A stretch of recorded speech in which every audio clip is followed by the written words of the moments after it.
এরপরে প্রশ্ন হলো শবে বরাতের আমল কি? শবে বরাত অর্থাৎ যেটাকে হাদিসের ভাষায় বলা হয়েছে মধ্য শাবানের রাত, শাবানের মধ্য রজনী, 14ই শাবান দিবাগত রাত, এটাকে আমাদের সমাজে বা পাক ভারত মহাদেশে এই অঞ্চলে ইরানে এই সাইডে শবে বরাত বলে। হাদিসে কোনো শবে বরাত নাই, হাদিসে আছে লাইলাতুন নিসফি মিন শাবান। তো যাই হোক, বরাত মানে যদি মুক্তি হয় তাহলে সে অর্থে ঠিক আছে।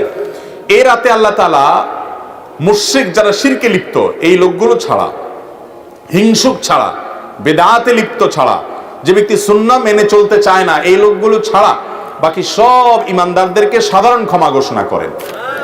আল্লাহর সাধারণ ক্ষমা ঘোষণা পাওয়ার জন্য যদি বলেন যে মধ্য শাবান রাত বা যেটাকে শবে বরাত বলি আমরা, এই হাদিসে যেটাকে মধ্য শাবান রাত বলা হয়েছে সে রাতের আমল যদি বলেন তাহলে আমি বলবো শিরক থেকে মুক্ত হন, হিংসা থেকে, বিদ্বেষ থেকে, শত্রুতা থেকে মুক্ত হন, কারোর পিছে লাগালাগি করেন না, অন্তরে কারোর প্রতি ক্ষোভ হিংসা থাকলে, শত্রু থাকলে মুছে ফেলান, পরিষ্কার হয়ে যান এবং বিদআত থেকে মুক্ত হয়ে যান, সুন্নাতকে আঁকড়ে ধরেন, ইনশাআল্লাহ আপনি সাধারণ ক্ষমা আল্লাহর পক্ষ থেকে পাবেন। কথা কি বুঝাতে পারছি? এছাড়া যদি এ রাতে কেউ ব্যক্তিগতভাবে আমল ইবাদত করে, অন্য রাতেও করে, এ রাতে আল্লাহ ক্ষমা করেন, এতটুকু অন্তত হাদিস দ্বারা সাবেত অবশ্যই আছে।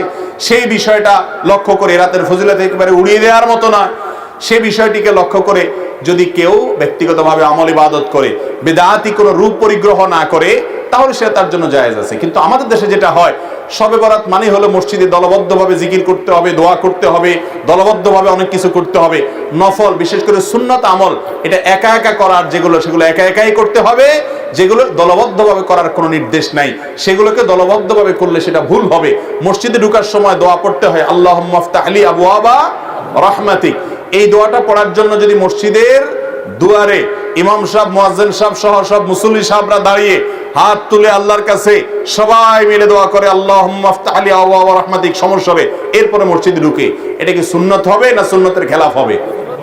ঠিক একই ভাবে এই রাতে নবী করিম সাল্লাল্লাহু আলাইহি সাল্লাম, সাহাবায়ে কেরাম, সালাফ থেকে মসজিদে এসে দলবদ্ধভাবে কোনো দোয়া ইবাদত বন্দেগী ভাবে আমরা যেভাবে করি এরকম করার কোনো বর্ণনা পাওয়া। অতএব এটাকে আমরা যদি সিস্টেম বানিয়ে নেই তাহলে সেটা কোনো শরিয়া স্বীকৃত কোনো পদ্ধতি হতে পারে না। বিধায় এই রাতকে কেন্দ্র করে অনেক কাজ, বেশিরভাগ কাজগুলো আমাদের সমাজ যত কাজ প্রচলিত আছে সব রাতকে কেন্দ্র করে বেশিরভাগই কোনো এগুলার কোনো অস্তিত্ব হাদিসে খুঁজে পাওয়া যায় না। যেমন হালুয়া খান, শবে বরাত মানে হালুয়া, এটা তো একটা কমন আইটেম। ভাই হালুয়া কারো খাইতে চাইলে খান, ভিন্ন কথা, কিন্তু এই রাতে খাইতে হবে এই হাদিস বানায়া, জাল হাদিস বানায়া খাওয়া জায়েজ নাই। আপনি এমনি অন্য সময় খান, এ রাত্রেও খান, কিন্তু আপনি অন্য কোনো সময় খান না। এটা মেয়েটার খাওয়ার ফজিলত বানাইছেন কি? যে নবীজির দাঁত ভাঙছে সেজন্য হালুয়া খাইছে, তাই আমরা ভালো দাঁত নিয়ে হালুয়া খাইতেছি। আপনার বাবার পাও ভাঙছে, ভদ্রলোক একটা লাঠি দিয়ে ভর করে খোড়ায় খোড়ায় হাঁটে, আপনার ভালো পাও নিয়ে আপনি যদি একটা লাঠি নিয়ে খোড়ায় খোড়ায় হাঁটেন, এটা কি তাকে ভেঙানো হবে না? এই ভেঙানোর কারণে এটা কি বাপের সম্মান দেয়া হবে নাকি তার সাথে তামাশা করা হবে? আর দ্বিতীয় কথা হলো নবী করিম সাল্লাল্লাহু আলাইহি সাল্লামের উহুদের যুদ্ধ এই শাবান মাসে বা তার আগের মাসে হয়ই নাই যে তিনি হালুয়া খাইছেন। বিধায় এই সমস্ত জাল হাদিস আমরা আমল করব না। এই উপলক্ষে আপনার আতশবাজি করা সহ অনেক ভুলভাল কাজ আছে, সেগুলো আমরা করব না।